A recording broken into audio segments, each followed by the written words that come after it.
Hi, thanks for joining me.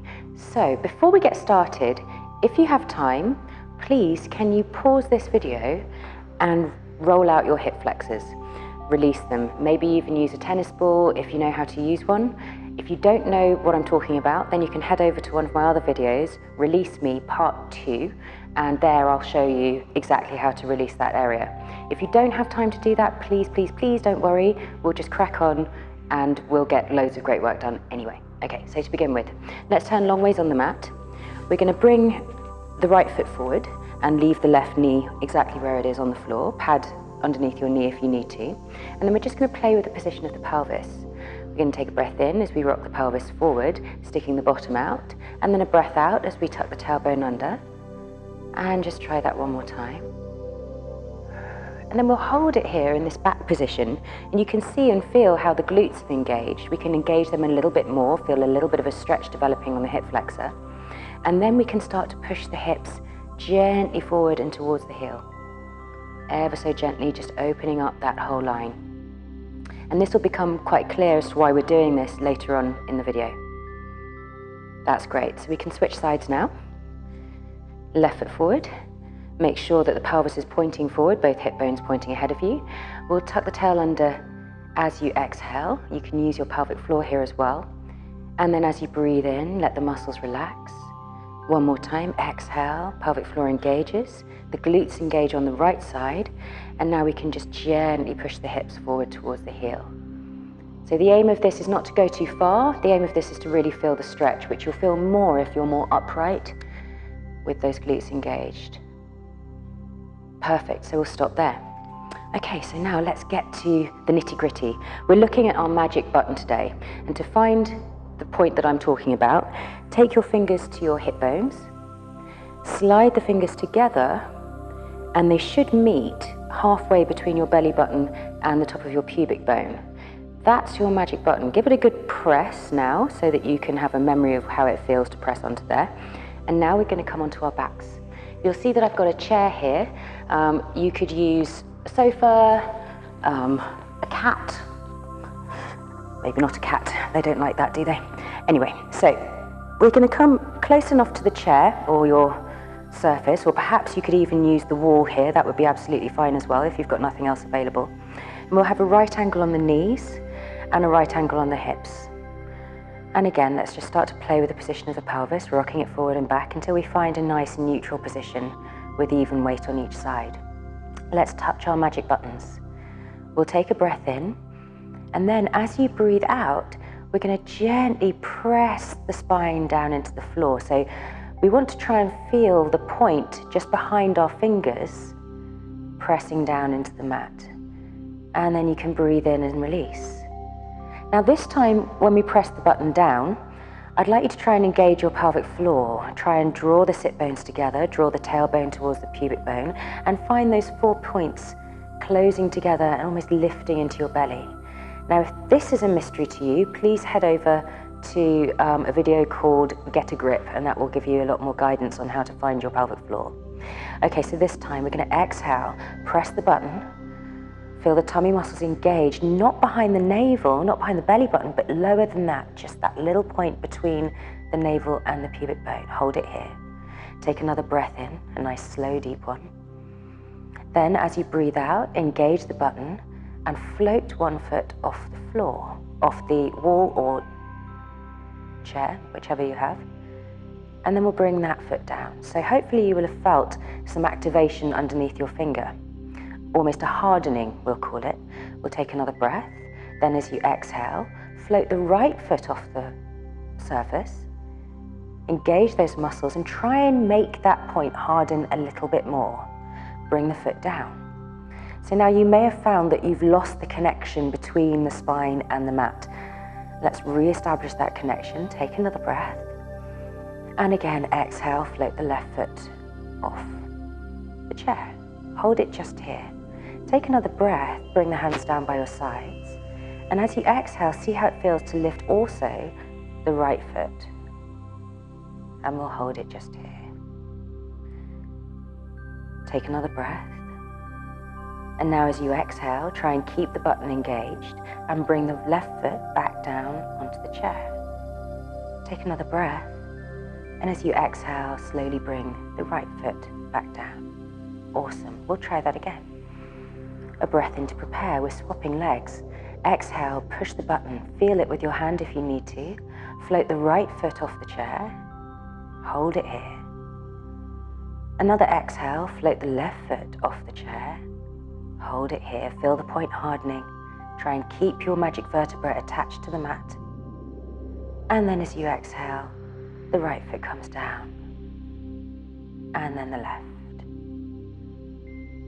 A breath. An exhale.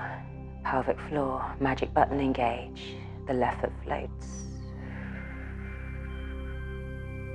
Hold it here. Exhale. The button pushes down. The vertebra attaches to the mat. The right foot floats. Maybe you feel stronger already. Don't be surprised if you do. And exhale. The left foot comes down. And the right foot too. Let's try that one more time. Exhale. Push the button. Lift the right. And the left. And hold. Exhale. Replace the right.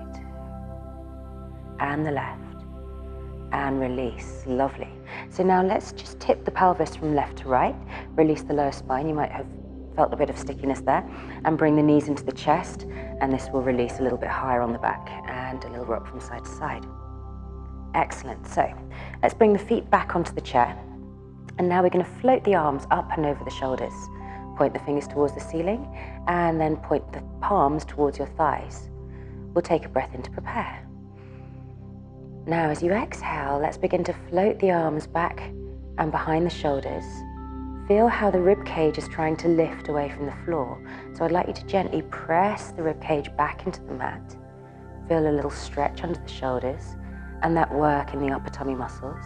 And then as you breathe in, we'll bring the arms back over the shoulders rather. Okay, so let's join this together with the last exercise. We'll float the left foot off the chair, making sure we don't lose our connection with our vertebra. Take a breath. And then as you exhale, the right arm reaches behind you. Try to keep the back of the rib cage and your magic button absolutely steady on the mat. And then as you breathe in, the arm can come back over the shoulder and the foot can come back to the chair. Let's change legs. Exhale. The right foot floats away from the mat, away from the chair rather. And exhale again to send the left arm back, palm pointing up towards the ceiling. And a breath in to bring them back. Wonderful. Let's try that one more time on each side. This time the arm and leg lift and reach at the same time. Exhale, float the left leg, reach the right arm. Feeling absolutely steady. And a breath in to bring it back. Exhale, right foot, left arm.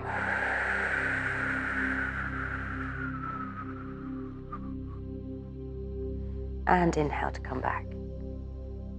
Wonderful. So we can bring the feet back down onto the mat, onto the chair, have a little wiggle and release the back again. Last one of these, we'll exhale. Let's float the left foot, the right foot, and hold. Exhale, let's begin to float the arms back. Now you don't need to take them all the way back. They might only need to go an inch or two away from the center for you to really, really feel this. But if you want to, you can take the arms all the way back until the knuckles hover just off the mat. And a breath in, bring the arms back. And a breath out, bring the feet back down to the chair. One more time. Inhale to prepare. Exhale, right foot and left foot float up and off the chair. A breath in to hold it here. And a breath out, slowly reach the arms back just to the point that feels controlled for you. And then the arms can come back over the chest. And we can bring the feet back down to rest. Well done. Okay, so let's bring the feet onto the floor, roll onto the side, and then come up to kneeling. Now you'll notice on my chair I have a band. We can either use a chair in the same way that I'm doing, or if you want to, you could tie a knot in the middle of the band and then slam that knot in a door, and that would act as a good anchor as well. But I like the chair because we're able to have this distance between these 2 points, which matches up with the shoulders, and that's quite nice. So here we go. We're kneeling right in front of the chair, right in the center, with the hands at hip height, arms nice and straight, shoulders relaxed. Now, remember I asked you to roll out your hip flexors. The problem with having tight hip flexors when you're trying to engage this magic button and really work your deep core is that, of course, if the hip flexors are tight, you can see how that completely opens up this whole area and makes it a lot more difficult for you to engage the pelvic floor and the tummy muscles in the way that we need to repair these weaknesses that we hold here. So we're going to grow nice and tall. Imagine that you have a book on the top of your head and you're going to push that book up into the air as high as you can. Imagine that you have a weight on your tailbone, gently dropping your tailbone between the legs. And now engage the glutes so you can feel that opens up the hip flexors a little more for you. We'll take a deep, slow breath in to prepare. And then as you exhale, with a very gentle pull, engage your pelvic floor, engage that magic button, and begin to pull the band towards your thighs, keeping your arms completely relaxed and straight. And then a breath in as you release. Now you can see my band is hardly moving. There's hardly any resistance, hardly any work from the shoulders. Exhale, we'll go again. Press the button, engage the glutes, and gently, slowly pull the band towards your thighs. And release. Keep going. Now, of course, I could pull the band much harder, but that would take the work back into the shoulders and into the back, and I really want the spine to feel destabilized, and I really want the tummy muscles to work, which is why it needs to be a smaller movement so that it's less easy for your body to withstand that level of destabilization. So I'm going to join you again. A breath in through the nose, growing even taller. Press the knees down to the floor, activate the glutes. And exhale, engage that button so much now that you might even begin to feel a stretch on the back of the spine in that same point that corresponds to where the button is on the front. And a breath in to release. Let's just go for 3 more together. So now we're going to pull the band just to a point where you can feel that activation, and then continue to exhale until you've exhaled every drop of air out of your body. And then a breath in to release.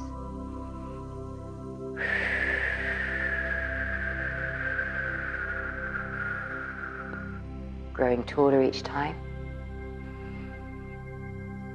Last one.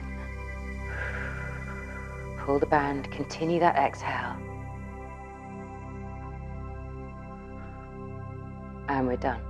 So now we're going to change the point of the level of the band and bring it up to either the top of the chair or change it in the doorway or whatever you're using. And then we're going to have the band at attention so that the arm, the outside arm, is being pulled across the body. Reach your arm forward so the arm is about shoulder height. We'll take a breath in to prepare. And then as you exhale, engage the button, drop the tail, grow a little bit taller, and now begin to pull on the band, just to a point that you can really, really feel it. Then hold it there, continue to exhale, and then as you inhale, gently release. And again.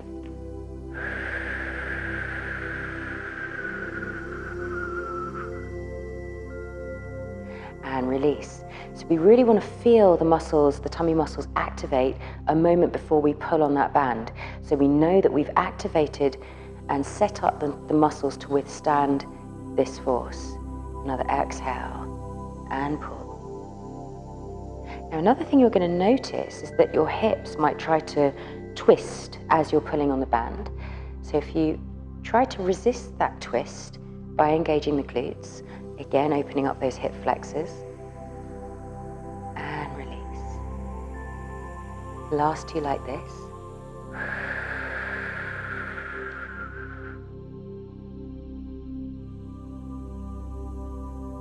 Last one, growing even taller. Wonderful. Okay, so let's change sides. And again, just make sure that the band is tight enough to pull your arm across the body. Lift your arm up and in line with the shoulder. Grow nice and tall, drop the tail, engage the glutes, and then exhale as you gently pull on the band. Certainly not enough to really work the shoulder or the arm, and it's more that you can feel it in the tummy and also perhaps in the waist a little.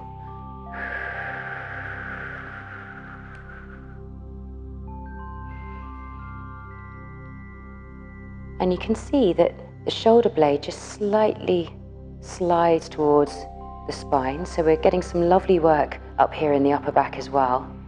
And this will help to eventually correct any posture where the shoulders are rounded. Will help to correct a posture where the shoulders are rounded. We've got 2 more of these to do.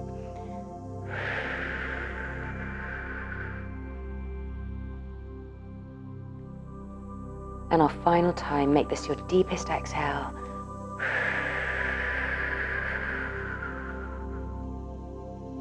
Well done. Okay.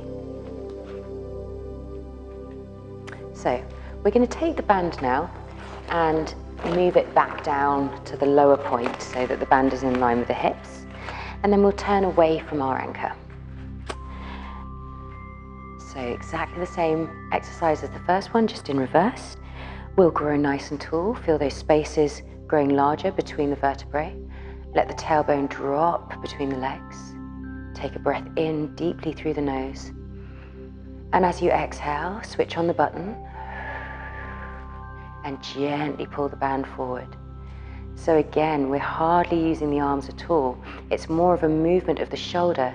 Now, if you look at my shoulder, if I pretend that my shoulder blades are trying to creep over my back, it's quite a common posture.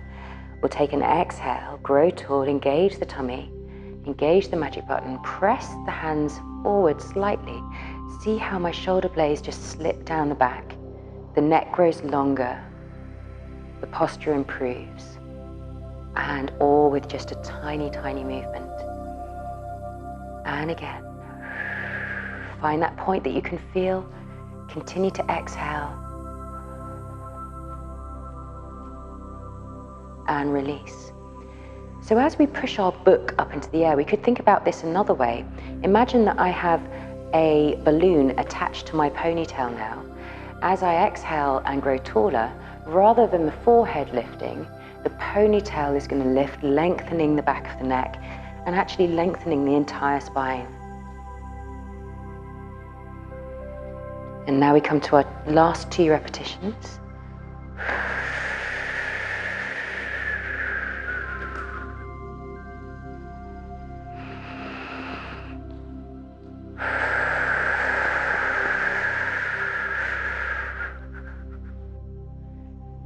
And that's it. So hopefully you can feel that. That gives you an idea of how to engage your tummy muscles when you're doing other classes or other videos of mine. And you can also work on this stuff just when you're walking around your house, when you're picking up a kettle. Engage your magic button and see how much you can work this whole area just in your everyday life. And if you're ready to, you can try the next video in this series. Take care.